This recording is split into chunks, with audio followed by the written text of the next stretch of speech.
Quero dar boa noite agora àqueles que estão no YouTube nos assistindo, agora com a gravação da mensagem.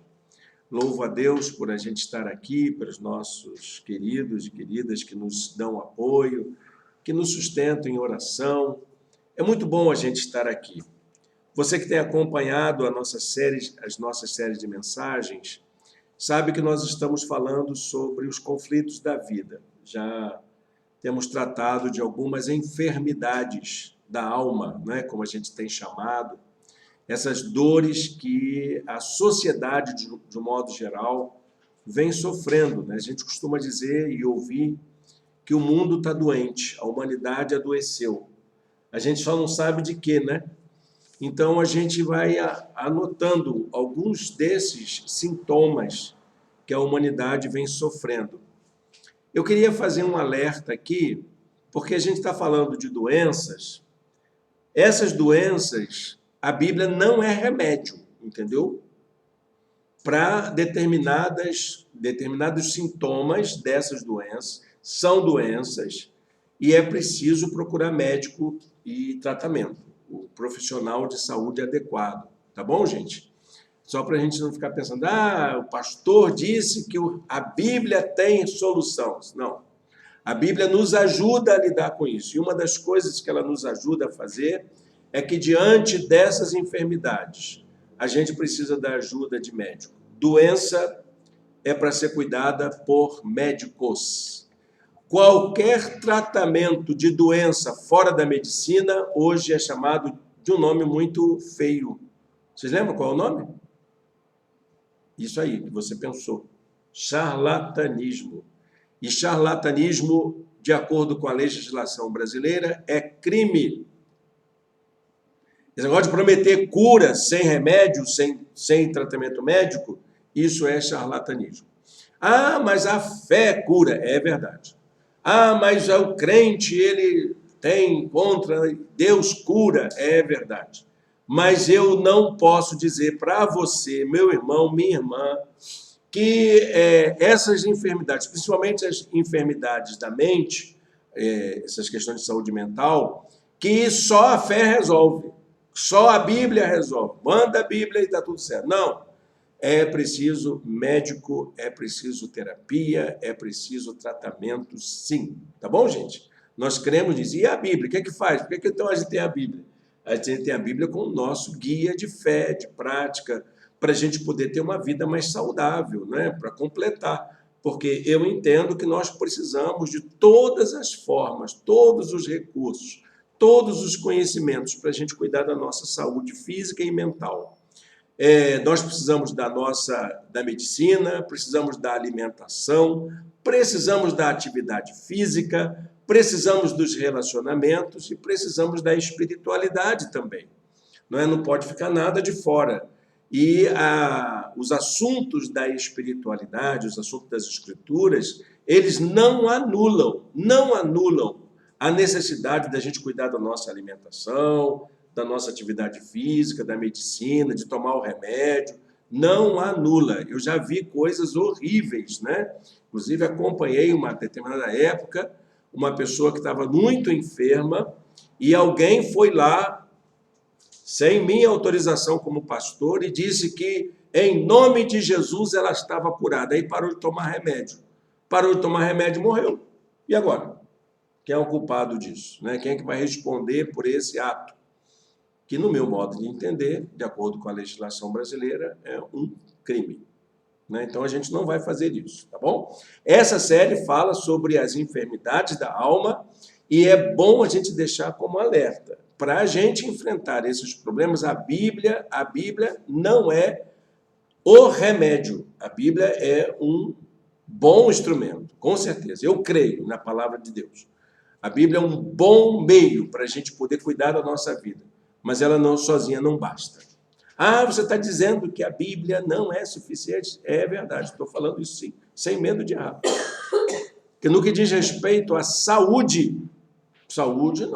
tem médico, Deus deu sabedoria aos médicos, senão a gente está contrariando a própria palavra de Deus, que diz isso para nós, que Deus dá sabedoria aos homens para construírem ciência, construírem conhecimento, encontrarem soluções. Senão eu estarei traindo a própria Escritura. A Escritura é guia para a nossa conduta, para as nossas decisões, nossas escolhas, inclusive a escolha de ir ao médico. A Bíblia diz para a gente procurar tratamento da nossa saúde, sim, né? Não para você ficar esperando o milagre acontecer, porque Deus vai me curar. Vai, claro que vai, mas ela também diz para você procurar médico, medicamento, tomar um remédio direitinho, seguir a terapia bem certinha, porque é assim que a gente resolve nossos problemas. Gente, olha só, eu estou calmo hoje, mas eu estou assim desse jeito porque eu quero falar de um assunto que para nós é muito importante, que é o quarto conflito, a quarta enfermidade desse tempo que tem trazido bastante preocupação e que é considerado como a doença desse tempo, a doença de hoje. Então, eu vou colocar aqui para os nossos queridos no YouTube a nossa mensagem, né, o nosso esboço, e aí você poderá também acompanhar de casa, você que está acompanhando gravado aí, essa informação. Então, está aqui já para os nossos queridos no YouTube, essa apresentação da nossa mensagem. Nossos irmãos e irmãs já têm o nosso informativo para acompanhar aí as reflexões que vamos fazer. O assunto de hoje, meus irmãos, chama-se depressão. É o tema de hoje dos conflitos do nosso tempo que a gente vai tratar. Falar de depressão é muito difícil. Por isso que eu dei essa palavra inicial sobre procurar médico. Depressão é uma enfermidade, é uma doença. É uma enfermidade que não tem cor, não tem cara, você só sente, né? E ela pode matar. Depressão mata. Aqui, uma psicóloga, tá certo? Depressão mata. E eu já acompanhei pessoas com alto grau de depressão como pastor, e é uma das situações mais constrangedoras, mais dolorosas que uma família pode enfrentar é quando tem alguém acometido da depressão. Estou lembrando aqui do pastor Rick Warren, que tinha um filho que tinha problema depressivo. E ele cuidou do filho tão bem, até os 27 anos. Um dia ele achou que estava curado. E o menino foi e se matou. A depressão é algo que nós não podemos brincar com ela. Não podemos duvidar da sua capacidade destruidora das nossas emoções.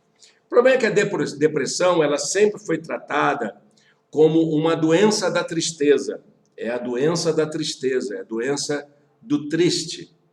E aí eu gostaria de falar um pouquinho sobre esse entristecimento que pode estar na raiz da depressão. Pode estar na raiz da depressão. Então, vale aquele alerta do começo. Nós vamos falar de tristeza. E se essa tristeza que alguém sente se desenvolve para uma depressão, eu peço encarecidamente, ajudem pessoas assim a procurarem médico urgentemente. Agora, a tristeza ela tem várias graduações. Para a gente pensar nisso, eu escolhi um texto do Salmo, de número 42, de verso 11, que é um salmo lindíssimo, que fala da sede de Deus, dessa vontade de experimentar Deus. E lá no meio do salmo, ele diz assim: por que você está assim, tão triste, ó minha alma? Por que está assim, tão perturbada dentro de mim? Ponha a sua esperança em Deus, pois ainda o louvarei. Ele é o meu Salvador e o meu Deus. A tristeza é algo que pode acometer a qualquer um. A tristeza ela está presente na vida de todo mundo. Está quando o time da gente perde, não é verdade? Quando o aumento de salário não vem. Quando um relacionamento se rompe, quando uma decepção acontece. Tristeza é algo que acomete todo mundo. E a depressão é uma enfermidade que envolve a tristeza. Anotem, por favor, para vocês não esquecerem disso. A tristeza, ela está associada a esse problema de saúde. Porque quando a tristeza ela é exagerada, quando a tristeza ela não se afasta, quando a tristeza não diminui, isso pode ser sinal de um grave problema que estamos enfrentando. A tristeza ela dura um tempo, ela logo passa, não é? Você tirou nota baixa na prova, você fica triste, mas logo passa porque vem outra prova e você pode ver que não é o fim do mundo, né? Você pode ficar triste porque o carro deu defeito, porque houve um problema na família. Fica triste, essa tristeza vem por qualquer motivo, seja pela perda, seja pela decepção, seja pela frustração, seja por qualquer tipo de trauma que a gente tem, a tristeza vem. É normal que a gente fique triste. Se você não fica triste, aí você tem um problema, né? Porque você não sabe lidar bem com as suas emoções. Mas a tristeza, quando ela se aloja e ela não vai embora, aí é hora da gente se preocupar mesmo, né? Porque a depressão é isso, a depressão é um grau de tristeza, é um estágio da tristeza, é uma forma de tristeza que precisa de tratamento médico, que envolve essa enfermidade. Então, para a gente pensar nisso, olha o que o salmista diz aqui também no Salmo 31, misericórdia, Senhor. Esse aí, nesse momento, ele está vivendo uma tristeza aguda. Misericórdia, Senhor, estou em desespero. A tristeza me consome a vista, o vigor e o apetite. Quando a tristeza chega nesse grau que o salmista está dizendo, que você perde o apetite, você perde as forças, perde o ânimo, você fica com aquela coisa sem perspectiva de vida, sem olhar uma solução no horizonte, sem ter esperança. Esse é o estágio que a depressão preocupa. E o salmista está dizendo que ele passou por isso. Há muitos crentes que dizem que depressão não é doença que dá em crente. Dá sim, dá até no salmista. Não é?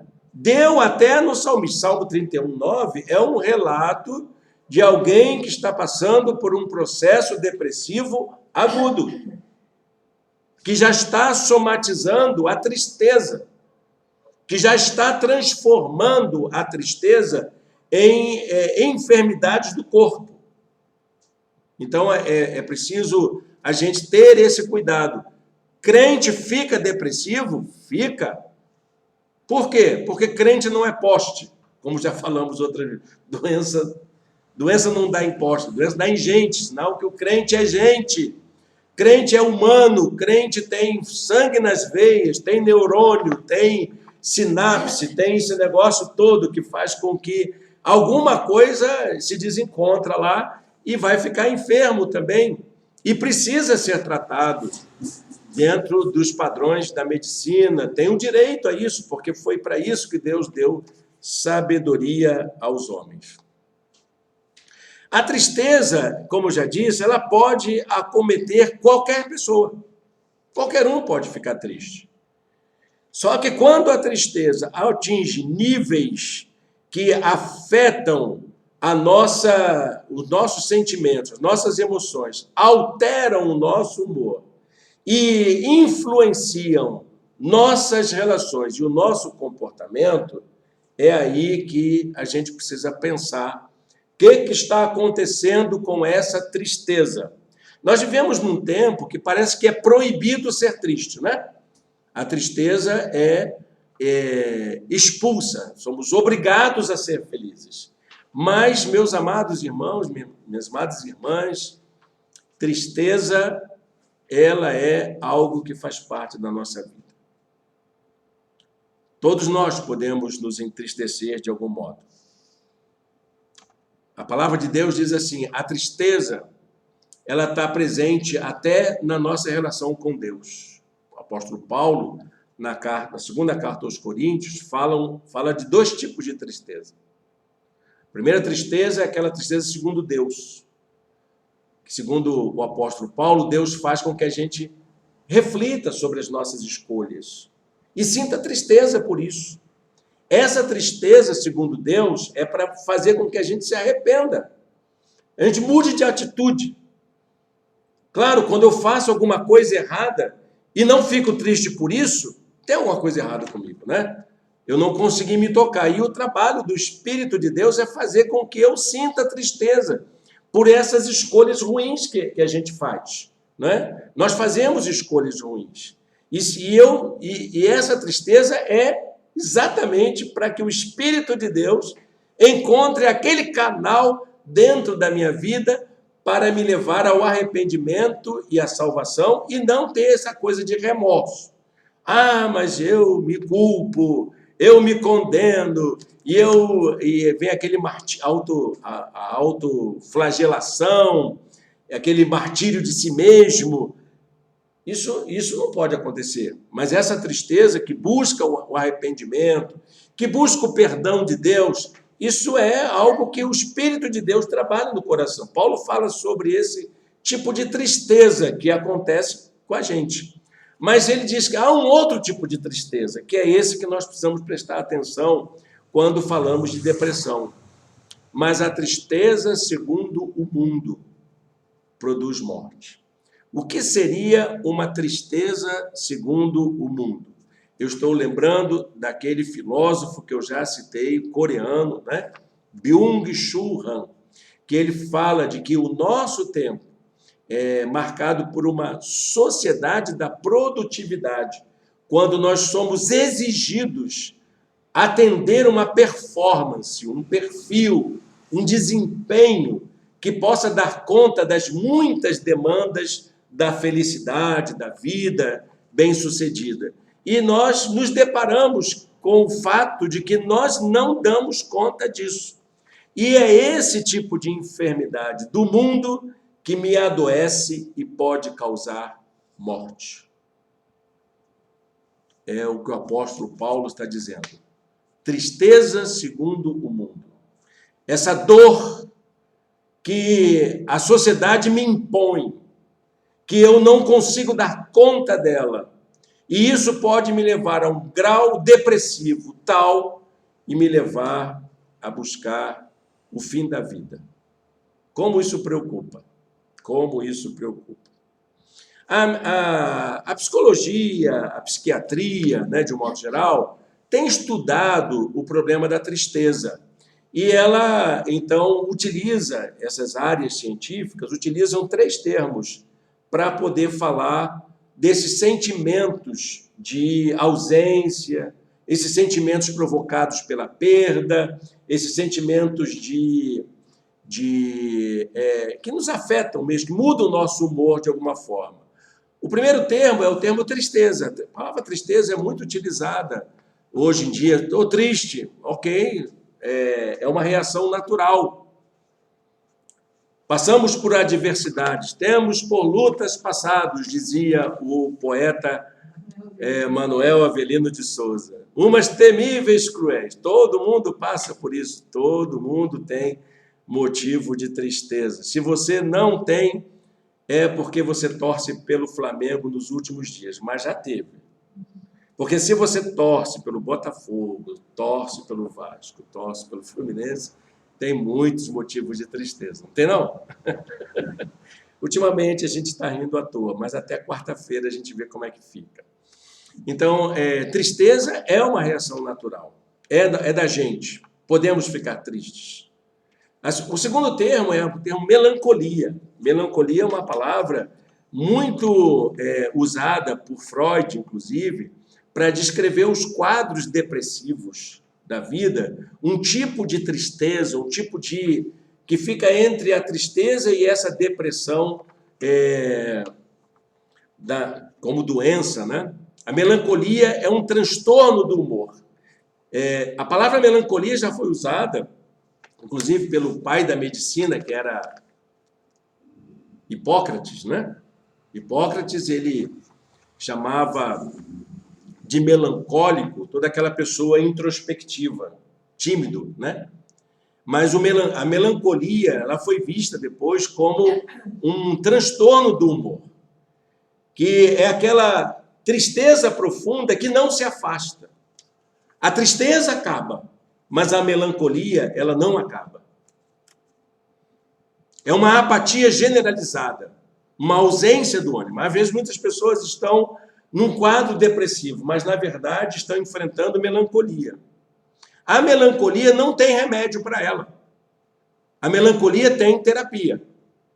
É tratamento psicoterapêutico para a melancolia. Os melancólicos precisam desabafar, precisam colocar para fora a sua tristeza, a sua dor, não é? Essa coisa que vai tomando conta da gente. O terceiro termo é o termo depressão. Esse é o que me preocupa, né? Por isso que eu coloquei lá no começo do título da nossa mensagem a palavra depressão, mas eu estou aqui ainda pensando com os irmãos e irmãs aqui, com o uso cuidadoso dessa palavra, porque depressão mesmo, Solange que tem algumas definições muito interessantes, né? Depressão é uma enfermidade, é uma doença. Aliás, tem dois tipos, né, Solange? Tem a endêmica. Endógena e exógena. Isso, essa aí. Endógena e exógena. E, aliás, eu estava fazendo levantamento, existem 8 tipos de depressão, de acordo com o diagnóstico de saúde mental. 8 tipos de depressão. E é uma doença mesmo. Doença que precisa ser tratada, afeta o nosso desempenho, pode ser provocada por N fatores, muitos fatores. Inclusive a ausência de algum componente alimentar, algum nutriente na sua vida, ou alguma deficiência neurológica. Enfim, há uma série de... Então, quando você é diagnosticado com depressão, é preciso o acompanhamento médico e, inclusive, o tratamento indicado pelo médico com remédios. Com depressão não se brinca, viu, gente? Então, eu estou aqui falando assim, essas 3 áreas. Embora a depressão seja chamada de a doença da tristeza, a doença desse tempo, a gente não pode lidar com a depressão, por exemplo, como trata com a melancolia, ou como trata com a tristeza, de um modo geral. Porque depressão, volto a dizer e insistir, depressão é doença, meu irmão, minha irmã. Não entre nessas profetadas de gente sem temor a Deus, que não sabe o que é isso. Olha, eu conheço grandes homens de Deus que passam pela depressão, grandes servos do Senhor, que passam pela depressão e que enfrentam depressão calado nos púlpitos das suas igrejas. E às vezes a gente tem aquela notícia, o pastor se suicidou, meu Deus do céu, o que é isso? É um escândalo. Mas esqueceu que o pastor também pode passar pela enfermidade, pela doença, e a depressão mata. Temos que ter muito cuidado. Hoje em dia, então, tem acontecido muito sobre isso. Mas por que está dizendo isso, pastor? Porque a depressão ela pode acometer qualquer pessoa, qualquer ser humano, seja um grande servo de Deus, seja uma pessoa humilde. A Bíblia tem registro disso, pastor, porque é assim que a gente lida, né, na igreja. Tem na Bíblia? Tem. Tem um grande servo do Senhor que passou pela depressão. Quem era? Profeta Elias. Profeta Elias, ele passou por um tempo em que ele era perseguido pela rainha Jezabel. Estão lembrados dessa história? Né?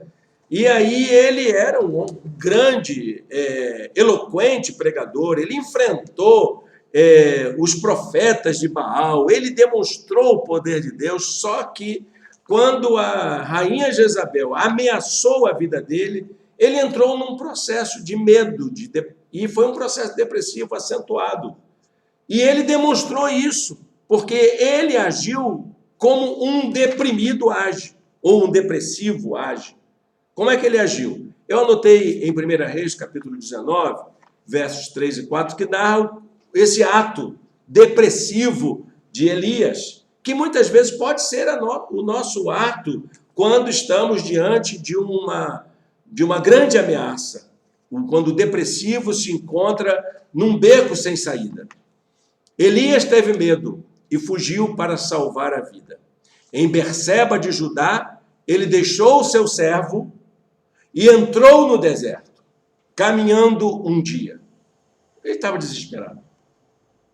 É o quadro depressivo. Chegou a um pé de giesta, sentou-se debaixo dele e orou pedindo a morte. É o depressivo. Já tive o bastante, Senhor. Tira a minha vida.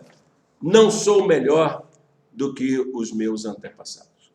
Se alguém está passando por isso, gente, procure ajuda o mais rápido possível. Se alguém está se sentindo como um Elias, abandonado, mesmo servindo a Deus, mesmo sendo um profeta do Senhor, não duvide, procure ajuda. Procure ajuda o mais rápido possível.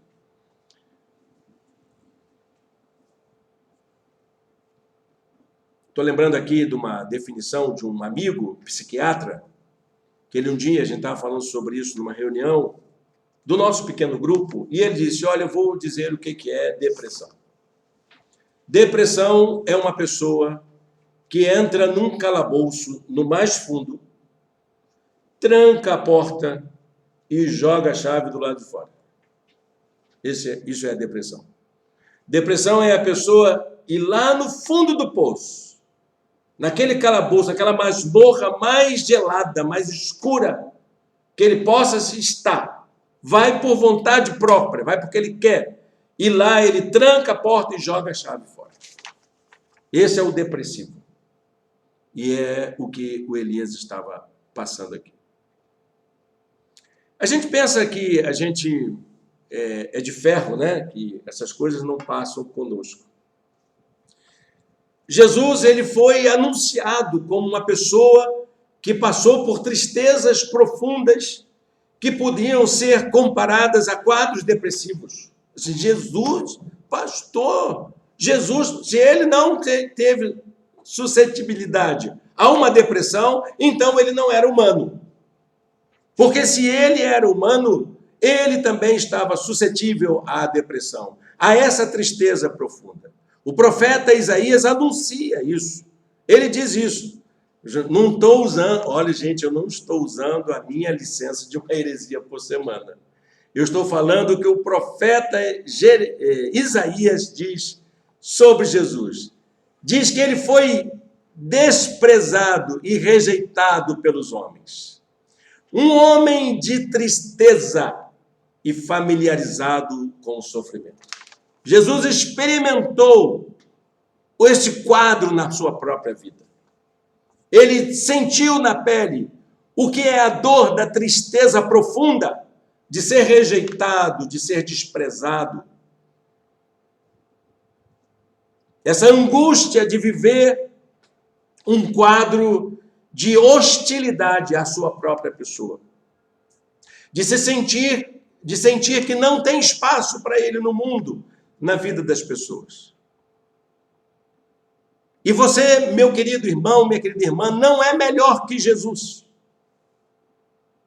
Você também pode passar por rejeições, por desprezo, por fontes de dor das mais diversas. E é preciso ter muito cuidado quando a tristeza vem. Provérbios, capítulo 15, versículo 13. Fala da gente se preocupar com isso. Aliás, na pastoral de hoje eu falo sobre o olhar, né?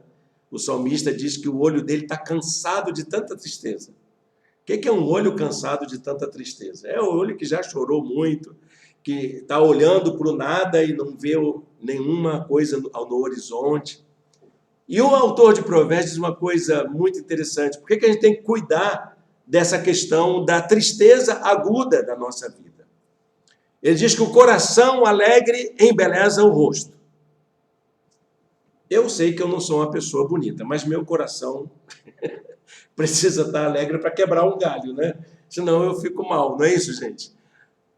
Mas olha, gente, a Bíblia diz que a tristeza do coração, o espírito se abate. Com a tristeza do coração, o espírito se abate. O coração alegre, ele dá vida, dá beleza para a gente. Quando a gente consegue superar as razões de nossa tristeza, A vida se torna mais alegre, mais leve, mas quando a gente dá lugar a essa tristeza que afeta a nossa alma, a gente sente que a nossa condição toda, a palavra espírito, para mim, é uma palavra que tem uma abrangência muito grande, envolve toda a consciência humana, toda a condição humana. Então eu diria que não é só a sua alma, um fantasma que se abate, é você por inteiro que se abate, porque é você, como espírito, que vai se abater. Essa coisa consciente de ser uma pessoa afetada. Bom, gente, mas como é que a Bíblia ajuda? Esse negócio é tão sério, é tão sério.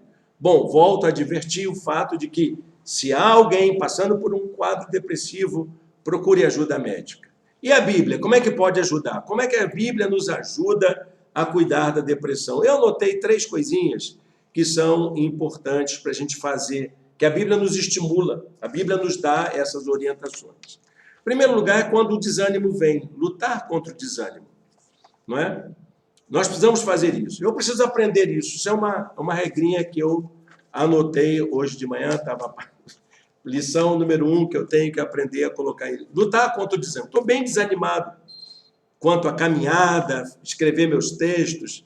Eu tenho que lutar contra isso. Eu tenho que procurar esse ânimo. Eu tenho que lutar contra isso, porque isso nasceu de alguma deficiência minha, alguma coisa que está me prendendo. E pode ser um quadro depressivo? Não sei, eu tenho as minhas preocupações. E eu preciso lutar contra o desânimo. O principal sintoma da tristeza, desse quadro depressivo, é o desânimo. É a vontade de não fazer nada. Aquele dia que você fica assim, quero ficar deitado aqui. Hoje eu falei uma coisa com a Solange, que a Solange ficou assustada. Minha vontade é deitar, dormir e não acordar mais. Mas foi só uma palavra, viu, querida? Isso não é uma vontade, assim, autêntica, né? Mas eu preciso lutar contra isso, porque dá vontade de deitar, ficar quieto, meu Deus do céu, o mundo está andando de ponta cabeça, a vontade é pedir para parar e descer do mundo, né? Mas quando isso acontece, lute contra o desânimo. Esse é o primeiro sintoma. O primeiro sintoma do quadro depressivo é o desânimo. É quando dá aquela vontade de não sair de casa, de não fazer, não vou trabalhar hoje, não vou estudar hoje, não vou fazer comida, não vou tomar banho. Até isso. Não vou cuidar de mim, não vou trocar de roupa. Aí não dá vontade de fazer nada. Esse é o primeiro sintoma, o desânimo. Lute contra ele. Lute contra ele. 2 Coríntios 4:8. Tá? O apóstolo Paulo diz que podemos ser pressionados. Podemos. Pode vir vontade assim, eu não quero arrumar casa hoje. Esse é o desânimo que dá em toda dona de casa. Não dá, Thalita? Todo dia dá esse negócio. Fazer comida dá vontade todo dia, dá desanima todo dia. De todos os lados somos pressionados, mas não desanimados. Ficamos perplexos, mas não desesperados. Que palavra bonita. Eu gosto muito disso. Inclusive do versículo 9, né? Quando ele fala de que nós trazemos no nosso corpo o morrer de Jesus.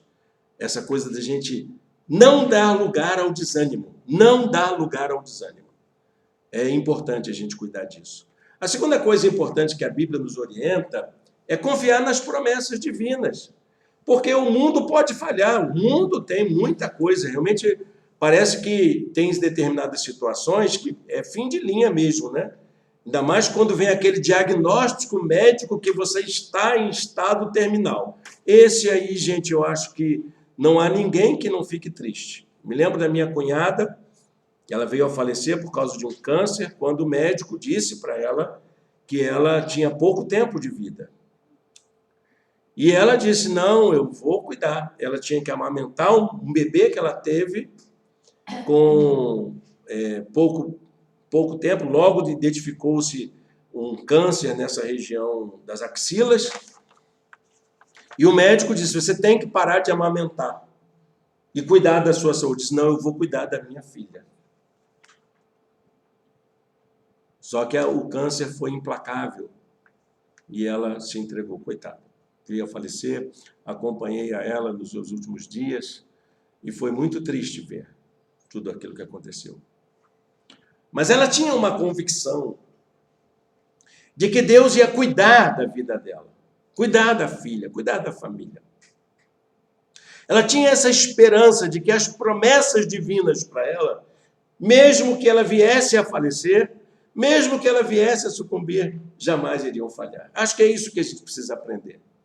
Não importa o que aconteça, não importa o que venha a acontecer. E quando eu acompanhava a Adriana nas quimioterapias dela, nas radioterapias que ela fez, muitas, então eu achava interessante que chegava nas salas de espera dos consultórios, dos ambulatórios, o que havia ali era muita esperança, muita confiança em Deus. Mesmo que fosse nos últimos instantes, nos momentos finais, aquelas pessoas jamais se sentiriam desamparadas, sozinhas, no meio da sua dor. Essa é a promessa divina, de que nós não vamos passar pela aflição sozinhos. Deus não vai nos desamparar. Deus compreende o sentimento humano e sabe que não somos capazes de enfrentar sozinhos nossas aflições. Por isso, ele deixou sua promessa para nos lembrar o tempo todo o quanto ele está comprometido com cada um de nós. Josué, capítulo 21, versos 45. Josué diz: de todas as boas promessas do Senhor à nação de Israel, nenhuma delas falhou. Todas se cumpriram. Pode acreditar nisso. Se Deus tem promessa para a nossa vida como servos dele, tenha certeza, nenhuma das promessas divinas até hoje falharam. Todas se cumpriram. Amém? Que palavra bonita, né? Eles estavam entrando numa terra estranha, estavam ocupando um território. Gente, a gente chegou até aqui, 40 anos perseguindo isso. Então vamos em frente, porque até aqui nenhuma promessa falhou. Todas se cumpriram no tempo de Deus. E certamente as promessas que Deus tem para a sua vida também não vão falhar. E a terceira coisa que eu acho que a Bíblia nos orienta é a gente sempre desenvolver esperança.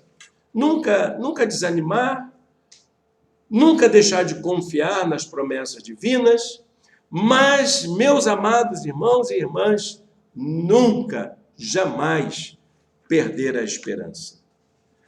A depressão, meus irmãos, tem solução. O quadro depressivo mais agudo, ele encontra resposta. Existe tratamento, existe remédio, mesmo que você esteja num quadro bastante avançado. A depressão tem solução. É preciso levar a sério o caminho que precisa ser percorrido até chegar lá. Não desanimar, não desistir. Tinha uma irmã lá em Friburgo, uma senhora idosa, né? Eu a tratava como se fosse minha mãe. E um dia ela me procurou para dizer o que estava passando com ela. E ela disse: pastor, estou assustada, porque o meu médico disse que eu estava com depressão. Aí foi a hora que eu, como pastor, sentei com ela e fui ouvir a história dela. Conta aí o que levou, onde esses quadros se apresentam, quais são os sintomas que estão na sua vida, já que o médico diagnosticou. Aí ela foi um período longo de terapia, e ela disse o seguinte: pastor, eu tomei uma decisão, eu não vou tomar o remédio. Eu disse: não, senhora, se a senhora não vai tomar o remédio, a gente acaba tudo aqui agora. A gente acaba tudo aqui agora. Aí ela se assustou. Ele disse: só há um jeito da gente escapar dessa. É seguindo todo o caminho terapêutico, até o final. Segue tudo. E confia na promessa divina. Tenha a esperança de que é esse o caminho que vai te ajudar a levar a vitória a essa enfermidade tão grave. Creia nisso. É a palavra de Deus que nos estimula a isso.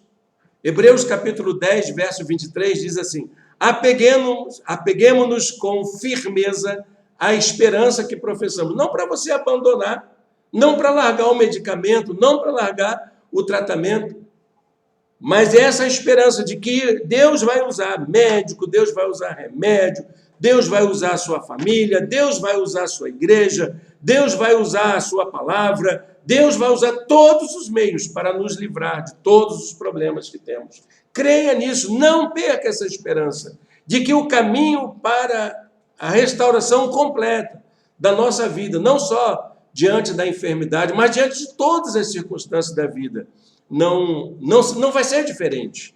Você tem que seguir todo o processo, toda a etapa. Apeguemo-nos com firmeza à esperança que professamos, pois aquele que prometeu é fiel. Ele não vai desamparar, jamais. Amém, meus irmãos? Amém? Como eu gosto dessa promessa divina, como que ela me faz bem, né, saber disso. Para a gente concluir essa palavra, eu queria deixar aqui um desafio, né, para nós. Pessoas tomadas pela tristeza profunda, eu vou até ler aqui com calma, porque eu anotei isso com tanto cuidado, gente. Pessoas tomadas por tristeza profunda podem ter seu ânimo e até sua fé abalada.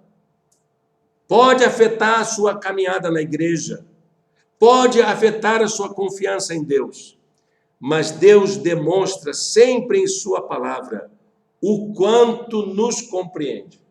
Eu blasfemei contra Deus porque eu estava fraca na fé. Ok, Deus entende isso, Ele sabe disso. É aquele pai, né, vendo o filho numa crise epilética e diz para Jesus, quando ele pergunta: você crê que milagres podem acontecer na sua vida? Sim, eu creio. Aí ele dá uma paradinha assim: mas por favor, me ajuda na minha incredulidade. E Jesus entende a dor daquele pai. Sabe que aquele pai está em aflição. Mesmo que ele diga da sua incredulidade, ele sabe que aquele pai precisa de socorro. Há esperança para quem luta contra a depressão, sim. Amém? Isaías 43, verso 18 e 19 diz assim: esqueçam o que se foi, não vivam no passado. Vejam, estou fazendo uma coisa nova. Ela já está surgindo. Vocês não percebem?